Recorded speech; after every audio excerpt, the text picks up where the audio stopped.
me. Okay, let's scoot over. Are you guys excited about this early morning mail? You guys make good videos. What?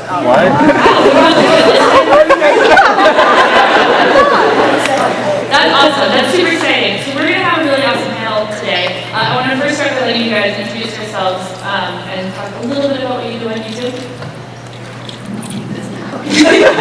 I'm Reagan, and my channel name is Cruise Project. I review and do books. I'm a college student. I live in Austin, Texas. But in my free time, I review books online, talk about bookish things, and just all around fangirl. It's a good time.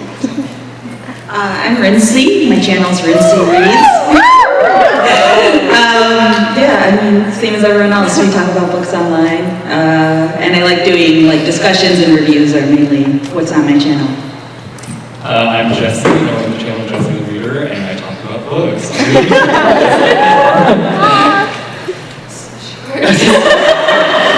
I'm Christine Riccio. I am the channel Pullman and his books. I talk about books online as well. I make bookish, sketchy things, and yeah, books online. I'm from New Jersey. Nope, okay. Alright, and I'm your moderator, Christina Horner. I started making book videos about a year ago. Actually, it's funny. Last year at this panel, I was like, how much books do I don't know about this? And then I spent the last year starting to do it. And I'm moderating this panel, so it's been a journey for me. So I wanted to start by talking about why books. What got you guys started reading in the first place, when you started reading, and also what made you start a book channel? So I suppose I'll start. So reading for me is something I've just always done since I was a kid. It's just always been an escape. I'm an extroverted person, but a lot of times it's kind of nice to escape to a little quiet place and be able to kind of immerse yourself in something a little different. So that's kind of why I've always read my whole life, fantasy, Harry Potter. I mean, all of that's been a huge part of my upbringing and who I am as a person. Booktubing became a thing for me as I grew up and started going to school, I still love to read, but I found that not a lot of my friends read. So I was like, man, who am I talking to this about? So I kind of found the internet, and I found other people to talk to books about. It was just kind of an exciting moment to be able to kind of find a place where you could express your feelings that people understood and was able to express them back. So that's kind of why I started. Yeah, same. I've been reading basically my whole life. I've always been into books. I was always the friend in the friend group who was always reading. In terms of Booktube, I've been watching YouTubers forever, but I never wanted to be a general vlogger. I didn't like talking about myself. I'm not really into acting or sketches or anything like that, so I never felt like I had something that I wanted to talk about on YouTube. And then eventually I came across Booktubers like Books and Quills and The Readables, people who were doing it for a really long time. And once I saw that, I was like, books, that is completely something I can talk about forever. So I started booktubing. For me, I actually wasn't a huge reader growing up. I read a few series here and there, a series of unfortunate events, the Treehouse series. And so I didn't really read very much growing up, but then I started reading more in college, and I was part of the YouTube community, but I just never really felt that community feel of YouTube, and I stumbled across Booktube through Kaylee Hyde, and just fell in love with this community. It's the most welcoming community ever, and yeah, I fell in love with reading, and just... I've been reading forever as well. I remember when I was learning to read, my Nana would always be reading, and she'd always say how great it is, and so I wanted to do it so bad, and so soon as I could read, I was reading as much as I could. In the beginning, though, I didn't know what to read, really. I just grabbed any random things that are a lot of Ronald Dahl. He was my favorite for so long, and then I discovered Harry Potter, of course, and then I just read Harry Potter over and over again for 7 years. And then Twilight came around, and I read Twilight, and it showed me what kind of books I like, because I didn't know my A section was a thing. I would just go into Barnes & Noble and buy a book, and I wouldn't know if it was good or not, and then I'd read it, and I wouldn't like it, and then put it down. And I'd read Harry Potter again. So I and I had no one to talk about it with. Everyone thought reading wasn't cool that I was friends with, and so I turned to the internet because I had been making videos on YouTube, like music videos and weird vlogging videos. And then I started making book videos, and I didn't think anyone would ever watch them because I'd never seen somebody do it before. And here we are today. It's crazy. With what Jessie was saying, I've been on YouTube for over 8 years, and my channel's gone through a lot of different phases. And about a year ago, I felt like I lost my way. I didn't know what my channel was, which is why when I came to this panel, I was like, that is awesome. And the community really does feel kind of like the olden days of YouTube. It really does have that community feel where everyone's friends with each other. Jessie immediately started commenting on my videos, which is just something I was so not used to. So I was like, oh yeah, commenting on each other's videos. Duh. I've been reading my whole life, and so Booktube really showed me that reading was really missing from my life in a way that I just hadn't realized that I'd sort of fallen out of the habit of it. So it's just great. How many of you guys are thinking about starting a book channel and kind of came here to get some tips and stuff? Awesome. That's super awesome. Do any of you guys ever worry, I know that you guys will read a lot, I watch other videos, but do you ever worry that you're not going to read enough books in a month to like maintain a book review channel? Or do you think that's an issue for people starting out that don't feel like they have a lot of time to read? I feel like the best way to approach this is time management. I'm a college student, so like my life can be a little hectic at times, especially around finals. It can be really hard to prioritize what you're doing, but I feel like even if you read one book a month or as long as you feel like you have the passion to talk about it, I feel like that's enough for the content you're making. I mean, you're not forced to make X amount of content for your channel. It's yours, so just whatever you read and feel like talking about should be enough for your channel, I think. So, but in terms of feeling the pressure, I feel like it's a personal thing. Like, sometimes I'm a little disappointed in myself because I just wanted to have more time to read, but I'm like, the tests. But so, which is unfortunate because school can get in the way, but for the most part, I'd like to not be so hard on myself and be happy with what I read, but I won't lie, sometimes I'm a little disappointed with how many books I get to. Yeah, I feel like in general, like if you're interested in making Booktube videos, you've already read a bunch of books. Like there's no rule that you have to talk about what you're currently reading. There's so many other books that we all have history with that you can easily make content about. You know, there's like tags and discussions where you can talk about older stuff that you've read, and so don't feel like you have to read like 20 books a month in order to have content, because that's insane. I don't even do that. So yeah, don't feel like you have to just only ever talk about what you're currently reading. So, you know, if you're reading one book a month, that's still one more than a lot of people read. Yeah! I think Booktube is like something you should do for fun, and if you feel the pressure, it takes some of that fun, so like, just kind of get rid of that pressure and just have fun. Like, there's no reason to feel pressure about reading all the books, you know, just take your time and have fun. Yeah, I mean, the pressure comes when because I make book talks about almost every book I ever read, and when there's a series and I've already made a book talk for the first two in the series and I haven't gotten to the third one, I get so many people, where is it, Christine? Why haven't you read it yet? And just, you have so many books on your TBR, so I do feel that pressure a lot. But I don't feel pressure to read a certain amount of books per month, because like everyone said, it's your channel, you do what you do. As you become, like, as adulting becomes bigger for your life, it becomes harder to read as much, and I've experienced that within the past year, and I've been reading like 2, 3, 4 lucky books a month. But you know, you do you. There's so many things you can do on Booktube, like tags that everyone said, that don't involve what you're reading right now. Do you guys have any interesting ways or useful tips on how to make time for reading? Or, you know, like I listen to a lot of audiobooks because I have a really long commute, and that's actually usually over half of the books I read each month. But have you found any other good ways to make time for reading when you are busy? For me, I should make a video on this. How to read more in college. But for me, just as a college student, maybe that perspective, I always just have a book on me, like in my backpack, because a lot of times in college, their classes are like weirdly spaced out. Sometimes I have a weird 45-minute break. I just always have something on me, so if I randomly have 45 minutes that I would be on Tumblr or Twitter, I just read instead. So I find that it's helped me read a lot more during the school year, so that's what I would say. Yeah, one thing that I do that I'm not like great at, but I try to do is I actually have sort of like a computer shut-off time that I like make for myself. So like after like 10 p.m. I really don't need to be like on Twitter and Tumblr. Like there's nothing new that's happening at that time. So like in my head, like mentally, I just kind of know, all right, it's getting kind of late. Like I'll just read a little bit before I go to bed, and like even just like those 15, 20 minutes, like add up, and you end up getting through a lot more than you realize. I just read when I want to read, so like, if I want to read, I'll sit down and read. Like, just gotta make time for it. It's something I want to do, make time for it. Yeah, I mean, making time for a thing is big. A lot of time I'll find that I have a video to edit, and I'm like, should I read or spend the day editing? And I end up editing because I have to maintain my YouTube channel. But I'll set, like Christina said, audiobooks have completely changed my reading life. I just discovered them like 2 months ago.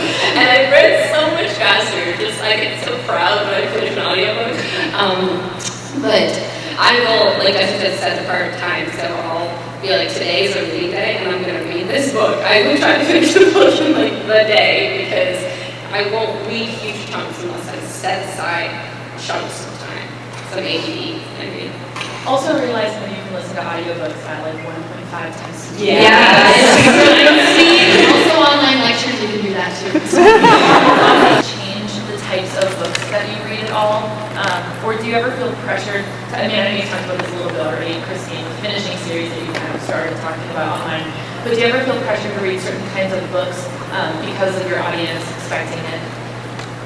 I wouldn't say like, for me it wouldn't be pressure, but it's definitely diversified my reading just because I watch other people's videos, so I find out about so many different books that I necessarily wouldn't have heard of in the past. So I think it's more just expanded my reading. In terms of pressure, maybe to stay current on new releases, but for the most part, that's all I would say.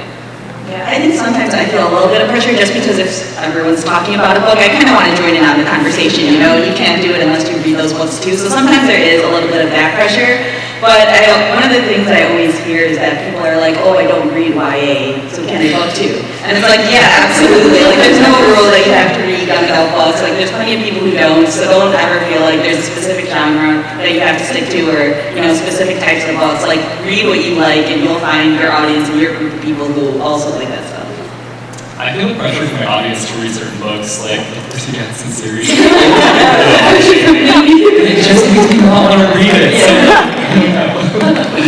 yeah, I mean, the audience pressure, that's why I read The Air. Literally, like my entire audience was like, Christine, The Air, Christine, The Air, Christine, The Air. So I did.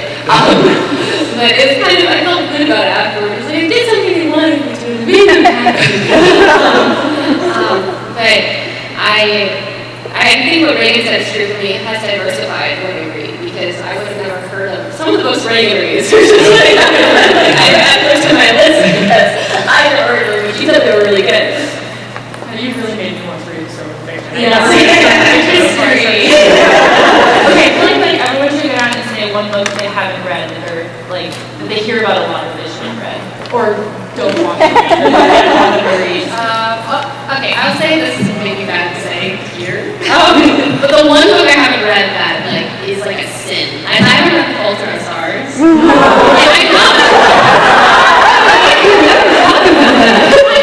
I love fantasy. Some of them are like fantasy historical fiction, so it's just outside of my genre. And when you get to the point where everyone's like, why haven't you read this yet? Now you're just like, well, I'm not doing it because you're telling me. I haven't read that. That's probably the biggest one for me. I was like, I feel like I don't get a lot of outside pressure, so I don't have this quite as much. The only thing I can think of is I have a friend who just keeps pressuring me to read Their Eyes Were Watching God by Zornia. Yeah, and so every time you say that, I'm so glad you need to. Sorry. Reagan, the book thief.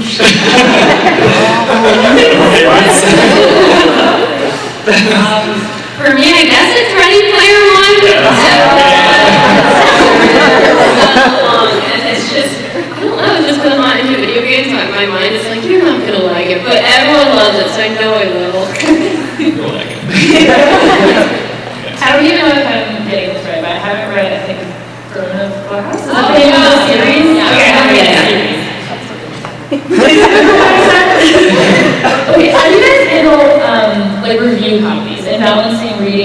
are sent for review with like your own personal TBR to be read, if you guys know. That's an important action. I think if you're not careful, it can be really easy to get overwhelmed. Because a lot of times, publishing companies just like send you everything at once. And you're like, I'll get lost in like 10 books. And I'm like, I don't have, so I think it's just important to know what you like to read and then kind of look at what's coming out or maybe what emails you're getting and just really pick the ones that you really feel like you're going to enjoy. Otherwise, it can be kind of crappy just to have to read things that you're not really that interested in because you're obligated to do it. So I just think just be particular in what you pick up. Yeah, I think if you're getting offers, even though it can seem really flattering, like you don't have to say yes. And I think that's a big thing people don't realize. So you don't feel bad about saying no if you do get offered something, especially if it's not something you're gonna like. Because there's nothing worse than like being forced to read a book just because you feel like you have to, you know? So I say no a lot. I don't really accept review copies a lot of times because I know what I like, and it's very rare that like I'm being pitched things that fit that. So yeah, I say no a lot of times because I mean, if I really want to read the book, like even though it's flattering, like I'll eventually get to it, you know? Like I don't have to get it early. I'm like really bad at balancing it, and like I'll get a bunch of books and like, I just won't read them. I'll just sit there forever, and usually I end up getting rid of them, which is really sad to say, but like they send me books like I don't care about, so it's like it's hard. Yeah, I mean, I feel like I'm better at not getting the ones that I know I'm not gonna read, because unless I really want to read it, I want to send a copy for review. I mean, it's different balancing, like when you're working with publishers and you're working on a certain book. I mean, that's what I struggle with more, like reading my own books and those books, because I don't know, when you know you have to read a book, even if you think you're gonna like it, it's like it takes up more time. Yeah, It's like, it feels like work. Yeah. But I started to try to go back and forth. So I mean, something that I had on my TBR, I went back and forth. Yeah. What about, this just occurred to me, what about unsolicited books? Because sometimes I'll get like cool books unsolicited. This is when a publisher just sends you a book without asking if you want it. But sometimes, one time I can't remember what it was called, but it was a book about cows and like the meat industry. And I was like, this is just not what my channel is. I just didn't know what to do with this book. So how do you guys handle getting unsolicited review books?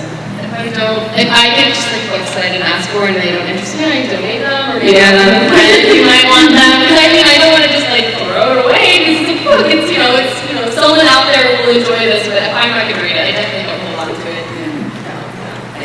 They just pile and pile and pile. Yeah. Yeah, I have a pile of them, but they don't go into my room, but they don't make it that far. They're like near my desk on the floor. I was like, I have a really great nonprofit bookstore in my city, so I get all of them, and they can, earn some money from your charities. I just had a question. It just completely flew out of my head. This is a thing that I feel like people have been talking about a lot, especially with the 0x16 challenge that's going on. How do you guys feel personally about the amount of unread books that you have? Do you let the guilt get to you? Do you not care? Do you just love having tons of unread books? How do you handle that? So initially, when that was a thing, so the 0x16 is like to read all of your books that you have like, on your shelf you haven't read in the year. Initially, I was like, I bought these, I want to read them, and then I was like, but that means I can't buy any more books, and I'm like excited about other things. So I used to have like major book guilt, but I've kind of come to terms with my library and my shelves. Because it's like, a book doesn't expire, the words aren't gonna like slowly melt off. So like eventually, if I'm still interested in it, like it doesn't bother me if I might sit there for a little bit longer. For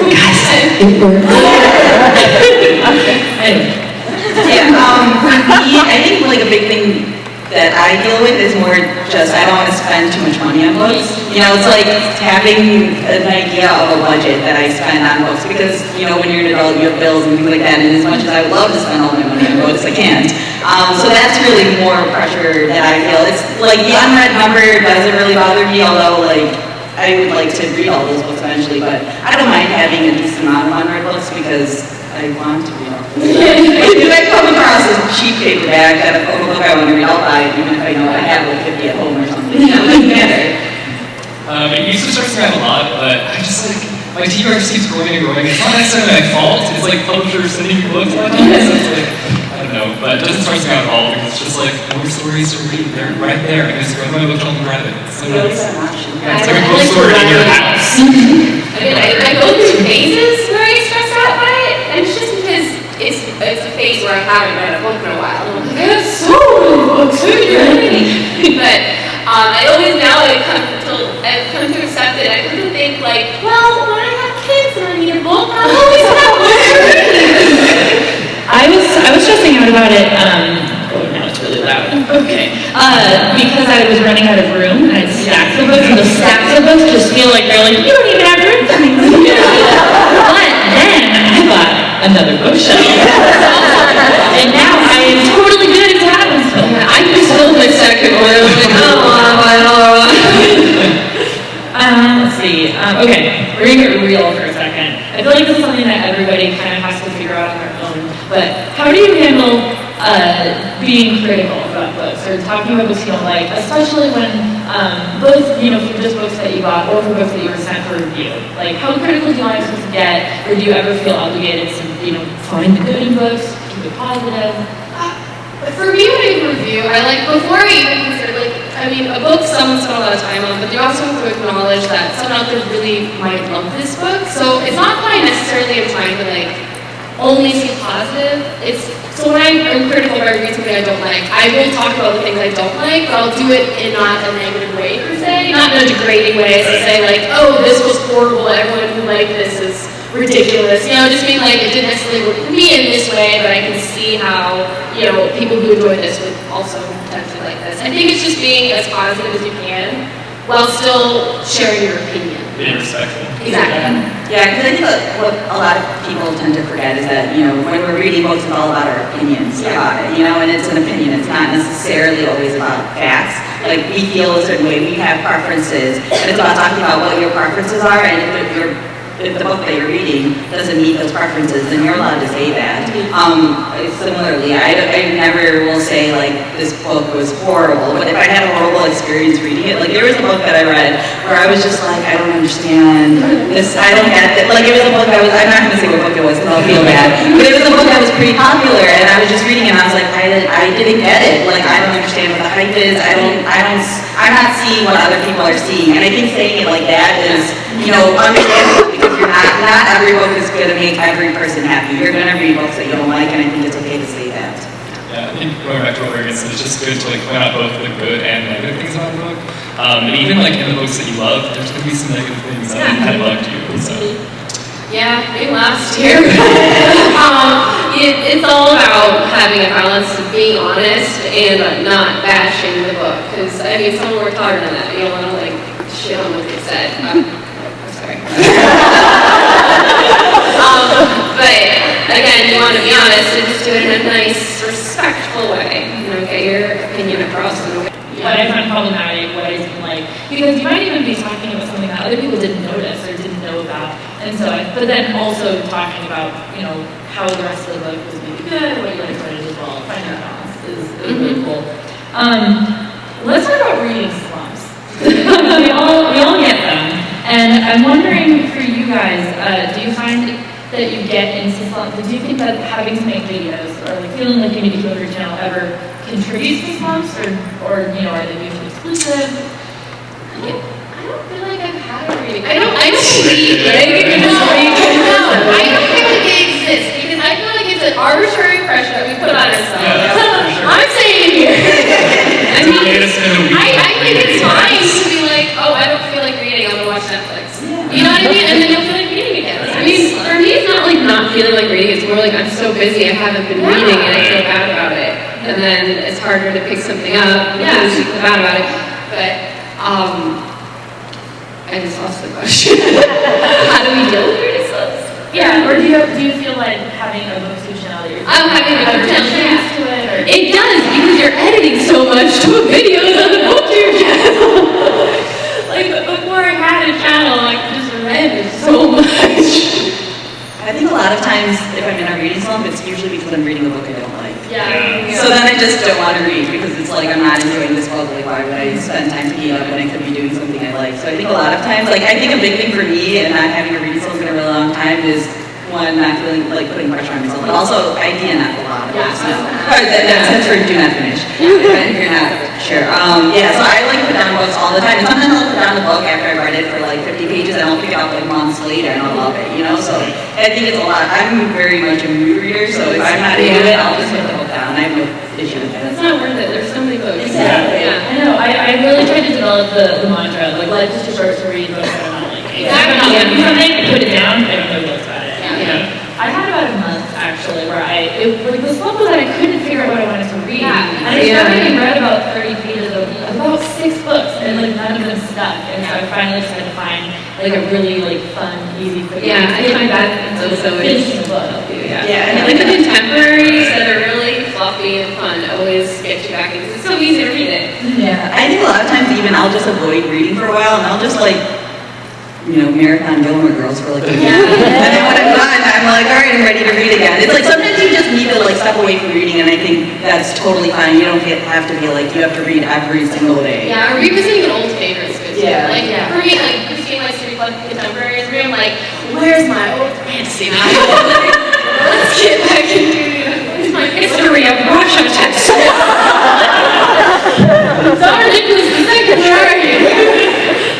So for those people out there who are looking for some tips and advice on starting a channel, obviously there's a lot more to Booktube than just reviewing books. So I would love to talk a little bit about other kinds of book videos that you like making, or if you haven't been reading a lot, what kind of books you might post to sort of fill in the gaps, to keep your channel current. Well, We don't have to go. Okay. I like to make like comedy book videos for people who like books. Those are my favorite ones to make, but they take the longest. So, but I don't know. I mean, when I haven't read a lot, and I haven't posted a book talk on my channel, I actually want to read more. So I will end up like reading a book in a day and being out and posting a book talk. But there's always tags. I mean, like tags are all over Booktube, and it's really fun, and everyone does them. So those are always my Tags are my favorite. They're so fun and easy. Like you just sit there and talk about how much you love books. Or like discussion videos. Yeah. Or like recommendations. Like if you read a book that's about like pirates, be like, here are a bunch of pirate books that I know about. Like you can just like pull off the themes that are happening in books that you know about and see connections, or even just being like, hey, I went to the library. Here's some books. The recommendation videos have been like my go-to as of late. Like any like topical thing that's been going on, like with the passing of gay marriage, like I made like an LGBTQ book recommendation video. Like I've never done one of those videos because I feel like my whole channel is a book recommendation. But it's this video that is like constant shuffle when you read like a lot of books. You're like it's a reminder. These ones are really good. Because I feel like sometimes I need to hear about a book 3 or 4 times before you get it. Okay, I'm gonna get that book. So I don't really mind. Sometimes I do feel like I'm talking about the same like 50 books that I know and I remember, but I think that that's okay to an extent because sometimes people need that extra reminder. Yeah. Friendly push, as I like to say. Yeah, I think after a certain point, like after you make a certain amount of book videos, like people aren't going to see the stuff you made a year ago. Like so. I think I always expect them to. Like 2 years ago, I made a video about this. Why don't you know? Man, I was gonna ask you this again. Let's see. What question should we do now? That's something that I wanted to talk about. So we all have very large book collections because we've been doing this for a while. But for people who maybe have a modest shelf or something, what are some tips that you could give people on how to start their channel? They don't necessarily have a huge book collection, or if you even need one to be able to talk about the library is amazing. Lots of cities have one. If you have access to a library that's like there are times where I'm like, oh, I really want to talk about this book, but I don't own it myself. I'll just go to the library and check it out and use it in a video. Like there's nothing wrong in that. I feel like you don't need the library either. Like if you have a modest book collection, I literally start with a pile of like 20 books. And like I had that, and I would buy a book, read it, make a video about it, and then add that to my book pile. I didn't understand book hauls for like 2 years. I didn't buy as many books at once. I buy one and I read it, and then I put it down in my pile. Like, why not see that? You can even do like a library book haul. Like, you know what I mean? Like, that is a thing. I've seen those. Yeah, they're great. Like, you literally don't have to spend any money, like any extra money to go and buy books to start a booktube channel. Like go to the library, go to like a garage sale, like there's books everywhere that are free or really cheap to get. Overdrive, like online. You don't have to leave your house anymore. You can get books online for free. That's not illegal. Like Overdrive is through a library. Yeah, you get audiobooks that you're basically checking out on your phone. It's awesome. It's just like through watching booktubers in such huge bookshelves, you feel like you need to have that devotion. Especially when you start out, you just like buy a bunch of books. It's literally just the background to the video. And I found, when I first started, I kind of also felt like, oh, I didn't have all those books behind me, so I bought a bunch of things on book outlet that I basically got rid of. Yeah. Because I got all these books and then realized like it just was filling my shelves. I kind of did everything. And so don't make that mistake. You're gonna make that mistake, but you'll never make it once. So I think that we should just go down the line and talk about a couple of our favorite books, and then we can open it up to questions. Go say Harry Potter. Okay. Harry Potter. So I guess I'll start by saying the Mistborn trilogy. We're going to say this. I feel like that's like my favorite go-to fantasy recommendation. The Book Thief is an amazing novel that like changed my life when I read it when I was like 14. I'm like, Jessie. And then recently, like this past month, I read The Beauty of the Tierling.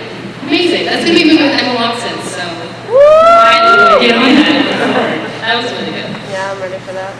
My all-time favorite book is To Kill a Mockingbird, because that was like the book in school where I was like, I love this. Like I didn't realize that was like I felt like before then I was just reading like children's books. And so that's like sort of my introduction into more adult reading. In terms of recent things I really love, I really love Brown Girl Dreaming by Jacqueline Woodson. It's this amazing, I think it's middle grade novel written in prose, and it's based partially on my life and things like that. It's so beautiful, and it's like one of those books where it's like I could actually read poetry because it's written in verse. So it's very accessible, and I'm always recommending that to people when they're like, where should I start? I'm like, please read Brown Girl Dreaming. It's like a beautiful novel. Miss Peregrine's Home. It's one of the most original and unique YA books out there, so check it out. And Vicious by B.E. Schwab is like amazing, so check it out. I mean, I feel like I have so many favorite books that, like the ones that have influenced me the most in life. I mean, the first is The Witches by Roald Dahl, and I feel like not a lot of people have read his books. They are so wonderful and magical. They were before Harry Potter. The thing for me. Divergent had a really big impact on my life. It all depends when you read the books, where you are. And of course, The Moral Instruments and Infernal Devices was one of my favorite trilogies ever. But yeah, so many favorites. Harry Potter too. Recent favorites of mine, I'm really into the Winners series, The Winner's Curse, The Winner's Crown. I love those books. Next one's so bad. I also really love The Night Circus, so thank you guys for doing that. Because that's how I found out about it. But I've also recently been rereading the Georgia Nicholson series. I read it in like middle school, high school, and it's still great. So yeah, if you guys have questions, even the microphone booths aren't here, so you can just like line up and ask all your book questions. No, okay. They're asking us beforehand if they want them to like screen the question. We don't make weird questions, and we're like, I think we can trust them.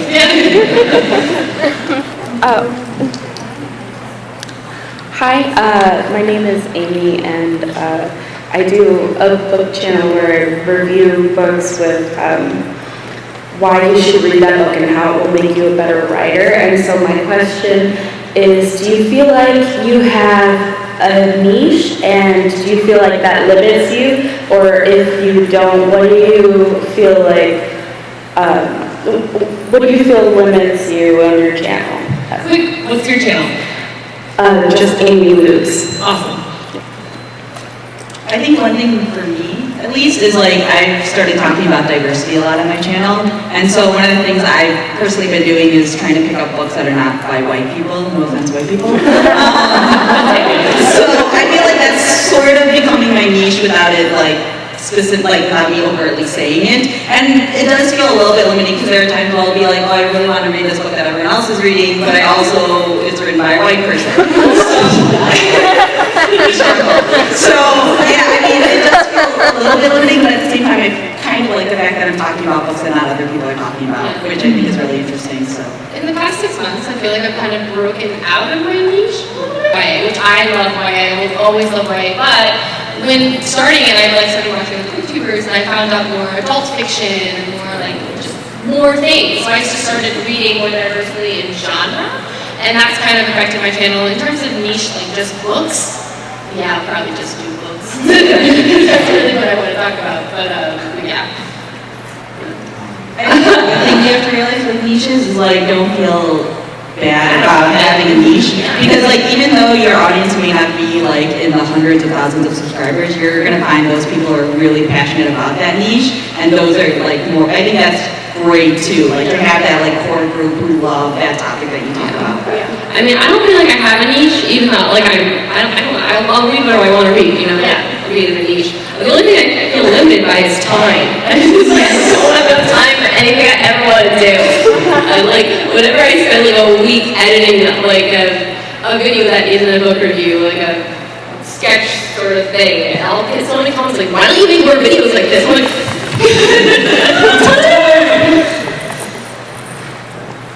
I feel like I kind of have the opposite of a niche. I feel like even though it's getting better, sometimes, you know, there's still a stigma around YA books. People still kind of turn their nose at them if they're not inside of the community. And so I actually try really hard to sort of show that you can very easily read YA, adult, whatever. And it's like a totally arbitrary label that you slap on things.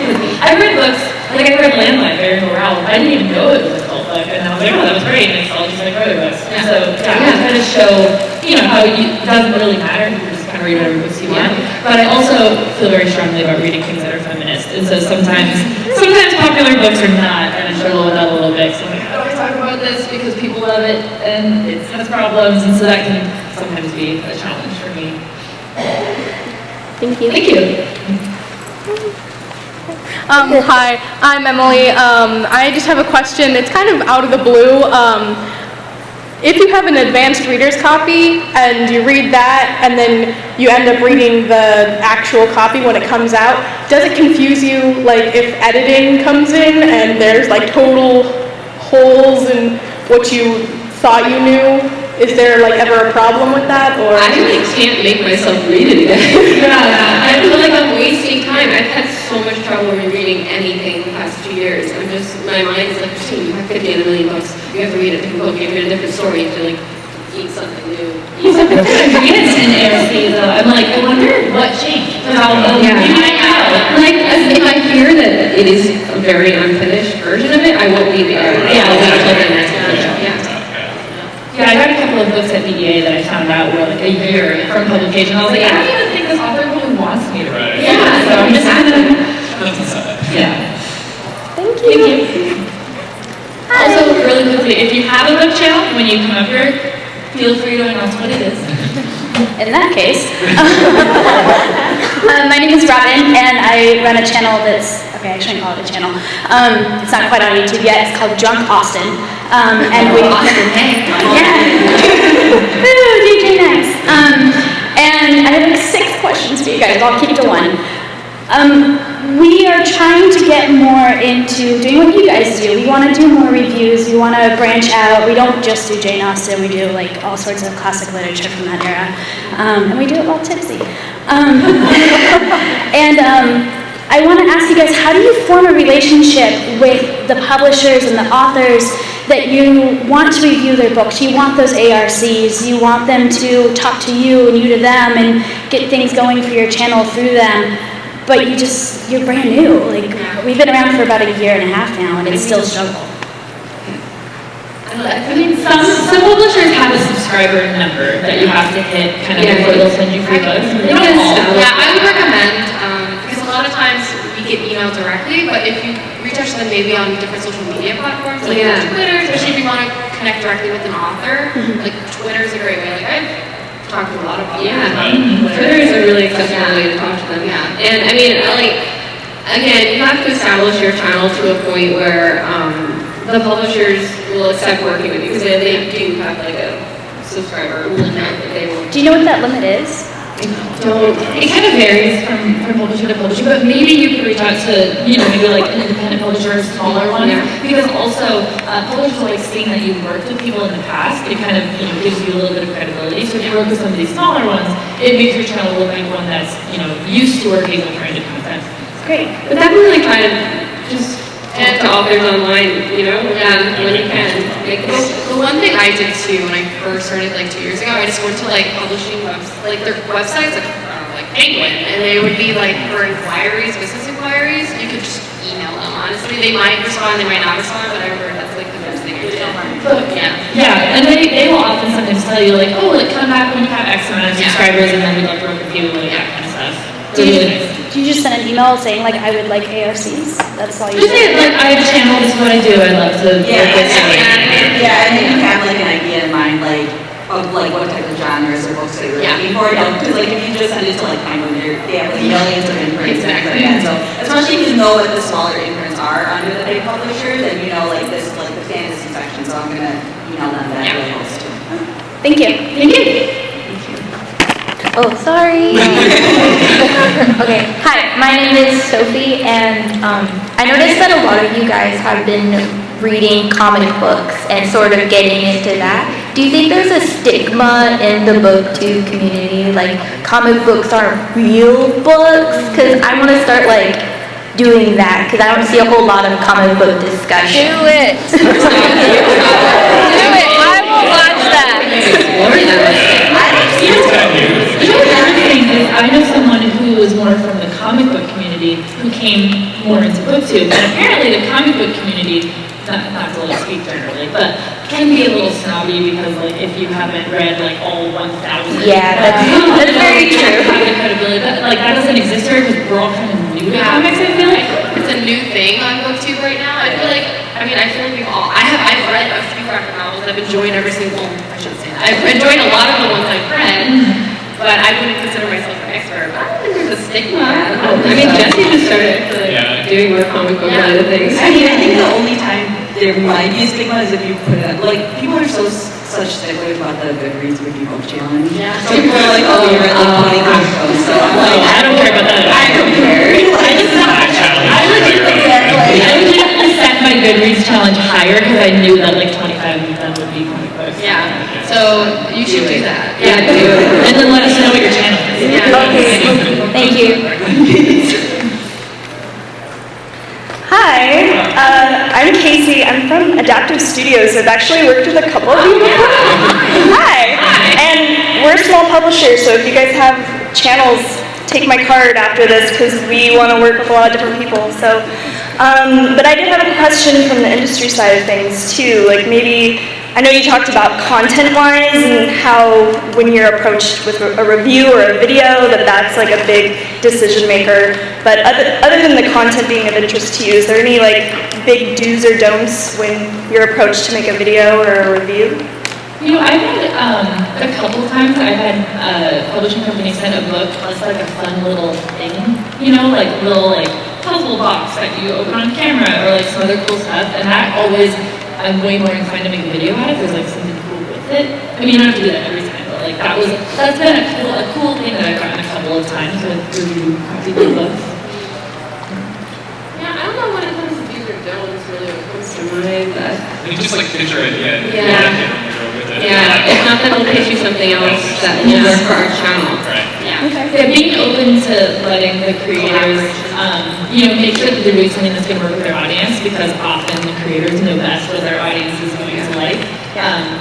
I'm always way more willing to work with people who get that. Yeah, like definitely if you're going to work with someone, checking out their videos and their style first before pitching whatever your idea is, definitely helpful. Because sometimes you get these emails from people you know are mass emails that didn't even look at your channel, like, oh, I love her content. Look, Christine, my favorite email I just got was addressed to you. It was sent to me. It had like my videos in the email, but it was like, Christine, I loved your book review video of this. I was like, hey. So you can pitch an idea, but also be like, let us know if you have ideas about this project. But it is also nice sometimes when you open with an idea. Because That's us, you know, what you're thinking. And you're like, oh, that's cool. What if we did it kind of like this? Okay. Yeah. Great, thanks. Thank you. Nice to see you. Yeah. Hello, my name is Leslie. Recently, I didn't even know of, quote, Booktube's existence until rather recently, and my channel, doesn't really have a clear direction at the moment. It's basically, like, because my interests cover such a wide range of, quote, nerd-related stuff, that I try to cover as many as I can, but then I hear about Booktube, and I'm like, I read more books than I know what to do with. I can tell people about them, and it will just work better. But I'm wondering if it would be a better idea to create a separate channel just for the books, or somehow, since I've had the other up for a while and I know how to work it a little better, if I can somehow incorporate Booktube videos into that, even though the channel itself does not, like, if you were to see the name, it doesn't tell you right off it's Booktube. I think it's important to remember, like, Booktube doesn't have any rules. You know what I mean? Yeah. Like, you can be part of the community in any way you want. So if you have this channel and you produce, you know, content about books, but content about other stuff, and you're comfortable with them being in the same place, like, I don't. I'll take a little channel on content that you want. I can kind of speak to this pretty well because I just started making book videos on my channel, and I think that, like, in this day and age of YouTube, it's not worth the effort to build up another channel if your audience is already like a geek audience.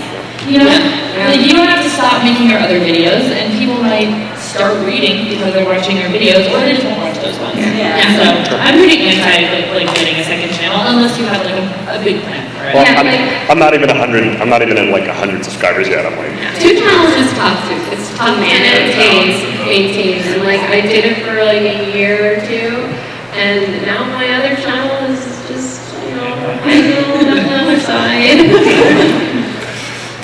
all right. Thank you. Thank you. All right. Hi, my name is Emma, and my question is, how do you make movies and television and stories that are not books necessarily relevant to book lovers? I feel like book lovers love all this. Yeah, it's a lot of worry. That's what we're looking for. We just like being fans of things. So if I have the nerd bait, the nerds will latch onto it. Especially if you do stuff about book to movie adaptation, that's a good way to sort of mesh the two. Yeah. Okay, I thanks. think that's All right. Hi, I'm Catherine, and I'm not on Booktube or anything, but I like reading. So like a lot of times when like Reagan does like TBRs or wrap-ups, she like briefly explains the books, but then after she reads them, she usually posts a review on Goodreads. So like, do you think it's easier to like say your opinions about a book on Goodreads versus on your YouTube channel? I always forget to update the I'm more of like a talking person. Like, I find that I just can work my thoughts out better when I'm explaining it. That's why I prefer the YouTube format. I think that's why most of us produce videos, because we prefer the video format. A lot of my Goodreads reviews are like, that was good. I do try to remember to do Goodreads because I'll look up books on Goodreads. You know, I'll be at the bookstore. Be like, oh, I want this. And I'll honestly look for your guys' reviews and be like, oh, well, Reagan liked it. Jesse didn't. Yeah, Reagan said it was good. Yeah, like, honestly, my Goodreads reviews are, I like it. Here's my review. On my YouTube channel. Yeah, I think it's about like knowing what your strength is. So if you're a stronger writer, then feel free to like expand a lot on Goodreads, because a lot of people do use Goodreads to find people. So don't feel bad about that. And then if you feel like I think a lot of times you can also do it so it's like your video might talk about something specific, as your Goodreads could be like a more general review, or something. You can play around with the formats a lot. Thank you. Thank you. Hi, I'm Nikki, random little Nikki on YouTube. So I've had some tips for like people who want to start a booktube. Do you have any like small hints for people who have had a channel for a while? Small ways to like challenge themselves or push their videos, like little things maybe that make a big difference in terms of quality of content or video? I don't think quality of content in this community is really the biggest thing. I mean, I would watch book videos if they're on a webcam because I care more about what people thought. I think collaborations are probably a really big way to push your channel further? Make friends within the community, I think is really, really helpful. You know, you can make really cool, like reading groups or like read books together, have live shows, you know, things like that. I think Tagging each other in tags. I think another thing, like for me personally, I work really well with deadlines. So like I have a video that goes up like once a week on a specific day, and having that deadline sort of in mind makes me like be creative or like push myself in a way that I'm like, okay, I only have like 3 days to work on this. What am I going to do? And it pushes me to be creative. When otherwise I would probably be like, yeah, I don't really have time. I just want to do a video, you know? And then also your audience knows to expect it, so they know what to look forward to. Also, in terms of collaborating and making friends in the community, there are a couple of book meetups happening here at VidCon. If you guys don't know about it, do you want to say when yours is? Booktube meetup today. Which one? The fountain that's dead. The fountain by the dead fountain. Near the construction. Where the hill used to be. So there's a Booktube meetup today at 3 by the fountain, not the main one, but the one off to the side. And then tomorrow at noon, there's a book swap at noon at the same place. Blind date book swap. How many people are going to either of these meetups? Yeah, why the rest of you that are raising your hands? I've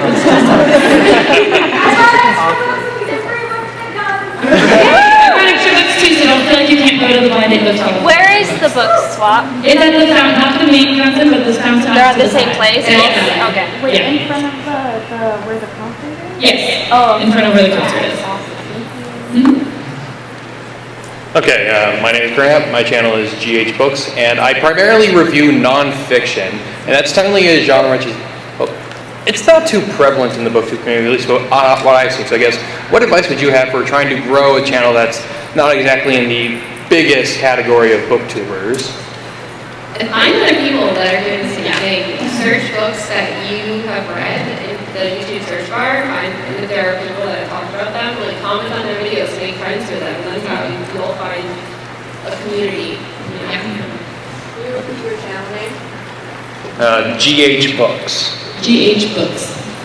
One new reader. Thank you. Yeah. Right, thank you. I think it's the best piece of advice. I mean, and always remember, like, it's as long as you're producing content that like you love, like you like to read nonfiction, so you're talking about nonfiction. I think that's really important. So maintaining that identity, I think, is really important if you want to. Yeah, and I think also don't worry quite. I mean, obviously everyone wants to grow their channel, but don't feel like you have to scale too big or too quickly. Like you'll grow as you like find your core, and you might also bring people to nonfiction. You might not have been there otherwise. So. Yeah, I was gonna say actually, I don't know if you've done this, but making videos like how to get into nonfiction, like top nonfiction books, things that kind of help people get into the genre might be a good way to convert people. Okay, well, thank you. Hello. My name is Lindsay. I create content for a traveling high school called Think Global School. I'm also a teacher of media skills for these high school students. I think the kind of content we create is like perfect for demonstrating your learning of a book, of a place, of an event. And so I'm curious what advice you would give high school students who might want to use this kind of content type to demonstrate their learning of a book. Like what's an essential component for a book review? Having fun when you're doing it. It's so much better and so much more fun for other people to watch. I don't know if you guys had this experience, but it occurred to me a couple of years ago when I used to hate writing book reports and like reading books in school. Now I'm like, oh, I actually liked one of those books, and now I actually do that, like just for fun. And I don't know, like there's a disconnect in high school, I think, between that and figuring it out later. Yeah. And I wish I knew how to make younger people understand that the books you read in school aren't like school books; they're like great books. Yeah. And I think in terms of like actually like creating a review, I think just honestly just thinking about the book as a whole and figuring out like what's the one like the thing that makes you most excited. Like if you only had 30 seconds to tell this book to someone, like what would be the thing that you would tell them about specifically? The aspects that you like most. Yeah, you have to start from passion and build the structure. And I think also make it clear that there's no like specific way to talk about a book, or you don't have to sound a certain way. You don't have to like, you know, like you have to figure out like your own voice basically, you know.